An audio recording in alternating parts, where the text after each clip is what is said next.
Hillary Clinton goes into tonight's debate hauling her own baggage. Hacked emails now reveal what Clinton was telling Wall Street bankers in big money speeches behind closed doors, transcripts she refused to make public. Joining me now, only on Fox News Sunday, Clinton campaign chairman John Podesta. John, I promise we will get to the Trump tape in a moment, but first we need to talk about these hacked emails from your private account. To go back in time, let's hear what Hillary Clinton was telling voters in New Hampshire last February. Anybody who knows me, who thinks that they can influence me, name anything they've influenced me on. Just name one thing. I'm out here every day saying I'm going to shut them down, I'm going after them, I'm going to jail them if they should be jailed, I'm going to break them up. But here's what Clinton told bankers about regulation at one of those Goldman Sachs speeches. How do you get to the golden key? How do we figure out what works? And the people that know the industry better than anybody are the people who work in the industry. So, John, what's her real view? Crack down on big money or kiss up to them?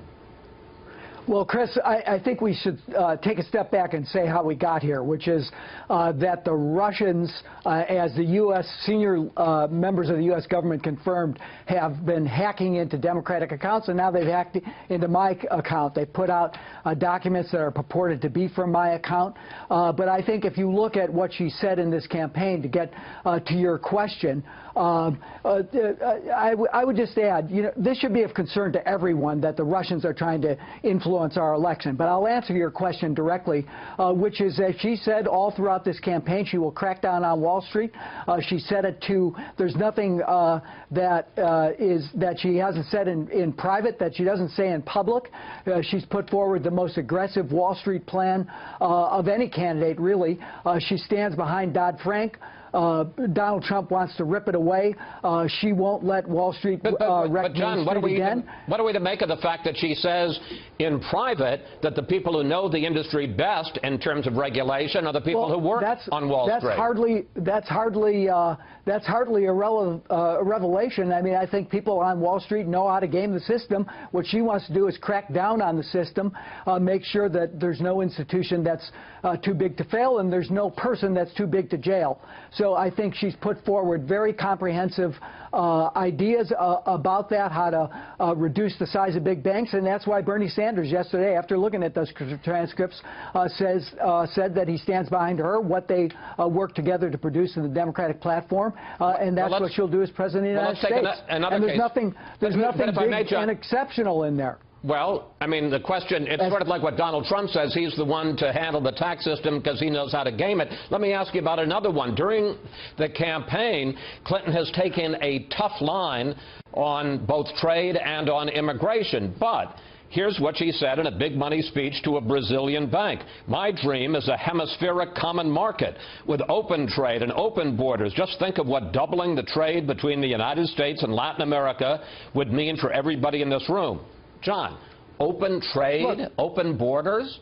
Look, I mean, you could pluck a few words if that's what she did say out of context. But I think she's put forward and has been for and has constantly championed and voted for comprehensive immigration reform that modernizes our border security.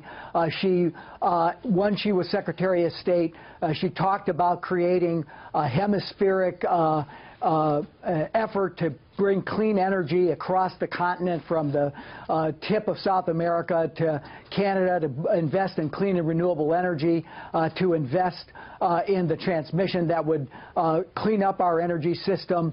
And, I think that she's constantly talked about that. She had an initiative when she was Secretary of State to do that. So you got to look at the context of some of these remarks. But John, I think when you look at what she said about immigration, she's for comprehensive immigration reform that takes people out of the shadows, emphasizes family unity, but also modernizes our border security. But John, so this gets to the heart. Word here and a word there. This gets to the heart of people's concerns about Hillary Clinton. I want to take an excerpt from another one of her speeches. As she said, you need both a public and a private position. The question is, when you see the speeches and then you see what she's saying on the campaign, and sometimes they're diametrically opposed, what's her real position? They're not diametrically opposed, Chris. I think she talked about income inequality to Wall Street. She said we need to close the carried interest loophole. She said to them that even as early as 2008 that what they were doing with credit default swaps in the housing market was going to wreck the economy, which it did. She's been tough with them when she was a senator from New York. That's what she's done. They're not diametrically opposed. I think, again, you could pull a few words out of context, but what she said on this campaign trail was she will be tough on Wall Street, and that's exactly what she'll do. All right, we've got a little bit of time remaining. You've been very patient. Your reaction to the Trump tape? Well, my reaction is it's disgusting. And I think people saw in real life what we've been saying for a long time. What Hillary said as far back as June is that he's unfit to be president of the United States.